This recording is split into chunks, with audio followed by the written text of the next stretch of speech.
And today I'm going to demonstrate basic steps for doing an echocardiography. As you all know, echocardiography is an important tool in emergency department, and one must be familiar with the basic echo and to find out various cardiac life-threatening conditions by doing the echocardiography. Now, coming to the machine. Now, any standard ultrasound machine is having three probes. The first one is this is the convex probe. The second one is the linear probe, and the third one is the phased array probe or the cardiac probe, which we will be using. Now, the another point which I want to talk about the probe is that the orientation marker.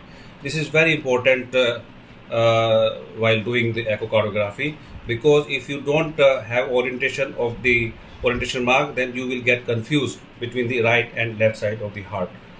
Okay, now coming to the position of the patients. The position should be, the head end of the examination couch should be elevated by 30 degree, and patient either can lie in flat position or can lie in left lateral decubitus posture. So we will be demonstrating four view, that is the parasternal long axis view, then the short axis view, apical four chamber view, and the subcostal view. But I will talk a little bit about the five chamber view also, because that's the view which shows you the aorta, and it's important to calculate the stroke volume and the cardiac output, because that's important for determining whether the patient needs some fluid. So that's also very important view. Okay, now coming to the first view, that is the parasternal long axis view. So please observe the probe position and the orientation marker. So for doing the parasternal long axis view, as the name indicate, we will keep the probe in the third or fourth intercostal space, just besides the left margin of the sternum, and try to obtain a view. So the orientation marker has to be towards the right shoulder. This is very important to obtain parasternal long axis view, and we will see various structures. Now you can see various structure, and if I freeze, then I think you will be able to identify in a better position.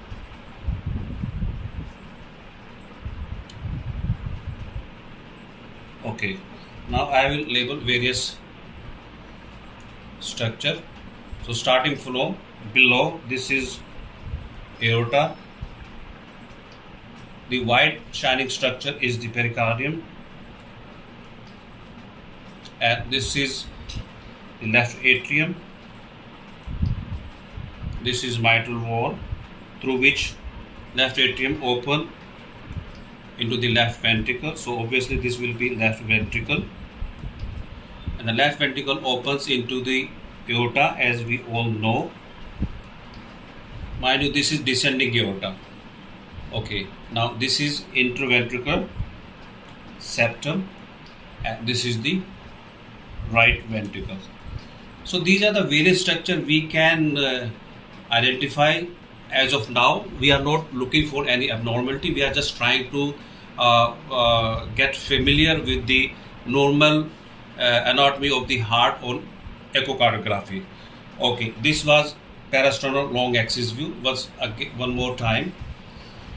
And here you can have an idea of the contractility of the left ventricle, and one way of finding whether the left ventricle is contracting well or not, that imagine a dot in the center of the ventricle and find out whether the ventricle wall, they are coming towards that imaginary dot or not, and we can have an idea of the various dimension of the other structure as well. So this was parasternal long axis view. Now we will do the short axis view. So again, the position of the probe will be in the third intercostal space, but now we will rotate the probe clockwise at an angle of 90 degree.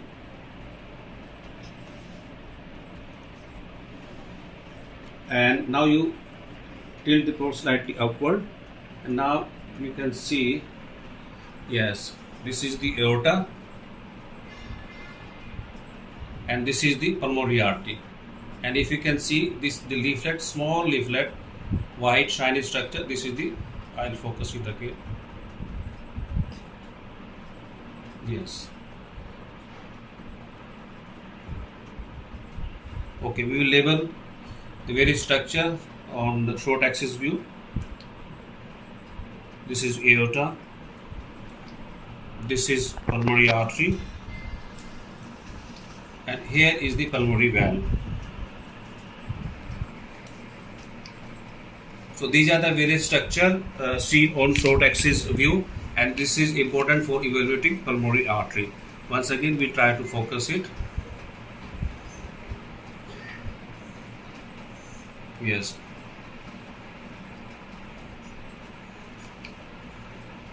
This is pulmonary valve, this white structure. And if we take the probe slightly lower down, then you can see the mitral valve also. So this is the mitral valve. Okay, coming to the third view. The third view is the apical four-chamber view. For that you have to keep the probe just below the nipple, and the orientation mark will be on the left side of the patient, and we will try to focus the various structure. So you can see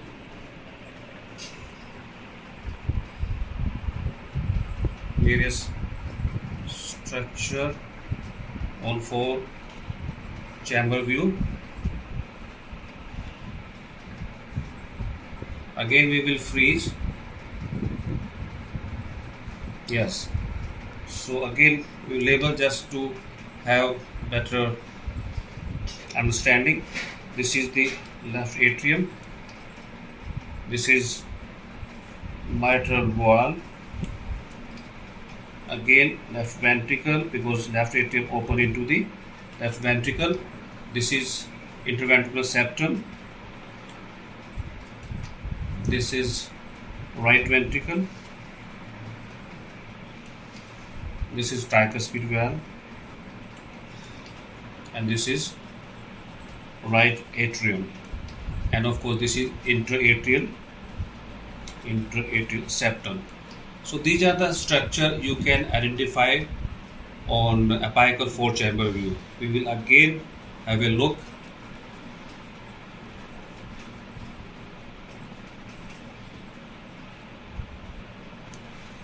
So one important point I want to make here.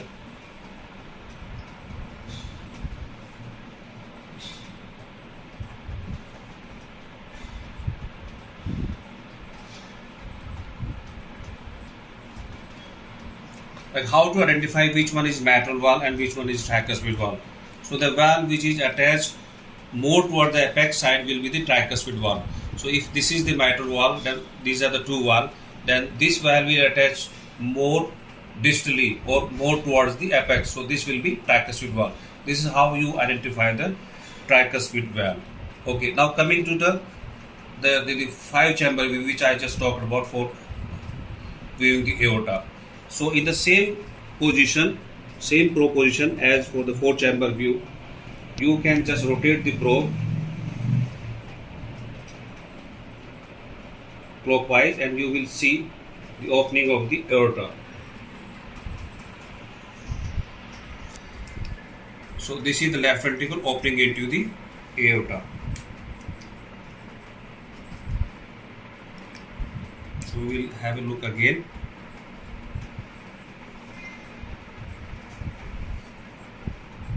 Yes, as you can see, this is left ventricle opening into the aorta. So this is five-chamber view.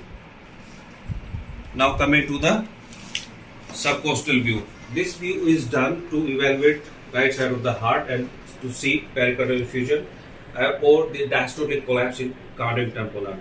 So the position of the probe will be just below the G5 sternum, the orientation marker toward the left side, and just move the probe a little bit anteriorly, and you will see various structure. Yes, you can see the four-chamber view in subcostal also. So now if I